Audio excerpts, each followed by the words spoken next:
뇌경색으로 진단 시 보험금을 청구하면 아무 문제 없이 진단비가 지급될까요? 현실은 전혀 그렇지 않은데요. 오늘은 이루다 손해 사정과 함께 뇌경색과 관련된 진단비 분쟁에 대해 알아보겠습니다. 반갑습니다. 네, 안녕하세요. 오늘 알려주실 뇌경색이란 어떤 질병을 말하나요? 뇌경색이란 뇌혈관이 막혀 뇌의 일부가 손상되는 질환을 의미합니다. 동맥경화 혹은 혈전이 떨어져 나가 뇌로 가는 뇌경동맥이나 뇌혈관을 막으며 뇌혈관 중 어떤 곳에서든 발생할 수 있는데요.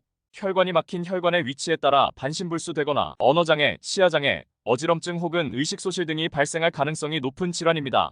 신경학적 결손으로 이어질 수 있는 무서운 질병이군요. 뇌경색을 진단하기 위해서는 어떤 검사가 이루어져야 하나요? 평소와는 다르게 말이 어눌해진다던가 한쪽 팔 혹은 다리의 감각이 떨어진다던가 하는 증상이 지속될 경우에는 검진센터 혹은 대학병원에 내원하여 CT, MRI 검사를 반드시 받아보셔야 합니다. 골든타임을 놓칠 경우 돌이킬 수 없는 비가역적 손상이 발생할 가능성이 있다 보니 빠른 시일 내 병원을 가는 것이 가장 중요하다고 생각하시면 되는데요. 네, 상당한 시간이 흐를 경우에는 뇌조직의 손상으로 이어질 수 있다는 말씀이시군요. 1분 1초를 다툴 정도의 심각한 질병임에도 불구하고 보험금 분쟁은 무엇이 있나요? 뇌경색 진단을 받은 환자분들 중 일부는 양호한 예우를 보이거나 일반 사람들과 상태를 비교해 보았을 때 크게 다르지 않은 경우가 있는데요. 이런 분들의 영상 검사 결과를 보면 공통점이 있다는 것을 알 수 있습니다. 공통점이라 어떤 부분인가요? 검사 결과 어큐트, 즉 급성 뇌경색 병변이 아닌 진구성, 열공성, 만성 뇌경색이라는 사실입니다. 이는 뇌경색의 한 종류로 아주 작은 미세한 혈관이 막히는 증상으로 무증상 뇌경색이라고도 불리우는데요. 신경학적 이상 증상이 없거나 건강검진 등 우연히 시행한 검사상 발견되는 경우가 대부분입니다.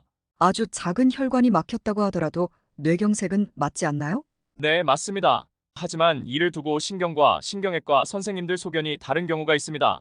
소견이 다르다는 것은 뇌경색 진단이 아닌 뇌혈관 질환의 후유증, 뇌혈관 질환, 일과성 허혈 발작, 단순 두통 등으로 진단명이 변경될 수 있습니다.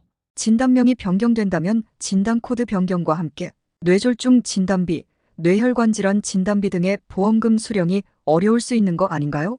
네, 맞습니다. 진단명의 변경은 뇌경색 진단비, 뇌혈관 질환 진단비 지급이 거절될 수 있습니다.